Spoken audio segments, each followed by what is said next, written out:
5 pesos. Kumusta ka na? Long time no see ah. Oo nga eh. Oo nga. Bakit ka nga ba biglang nawala? Paano ba naman? Sa sobrang taas ng bilihin, halos wala nang kwenta ako. Kaya ayun, ginawa na nila akong coins. So, kung coins ka na ngayon, edi hindi ka na pala ginagamit ngayon. So, sa madaling salita, plain money ka na lang ngayon. Wala ka ng halaga.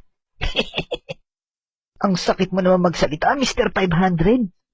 Oo na, 500 ka na, 5 piso lang ako. Hay nako, hayaan nyo nga yan. Ganyan talaga si kumparing 500. Laging bitter. Pati tuloy ako natatakot. Baka ako na isunod nila gawing coins.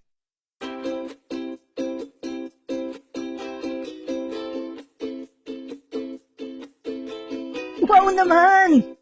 Buti naman di nila ako ginawang coins. At, teka, lalo pa yata akong bumata. Swerte ko talaga. Bata ba ika mo? Tignan mo naman ako. Parang teenager lang eh. OMG! Lolo 50? Ikaw na ba yan? Siyempre naman. Hindi na uso matanda sa panahon ngayon. Buti pa kayo. Bumata. Ako, parang walang pinagbago. Teka. Side view ka nga. Parang may nagbago naman ah. Yung buhok mo naging kulot. Uso pa ba kulot ngayon? Mga sir, kumusta po kayo? Uy, may bagong pera pala ngayon.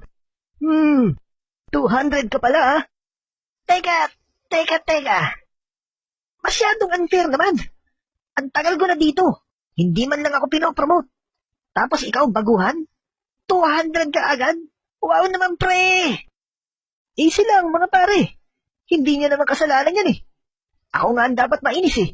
Dapat ako nga yung na-promote. Pero tingnan mo. Hanggang ngayon nandito pa rin ako. Teka. Maiba naman tayo. Pansin niyo ba? Parang wala yata dito si Totoy Bitter. Huh? Oo nga no.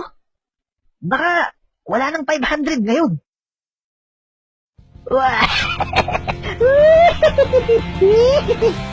Oh my gulay!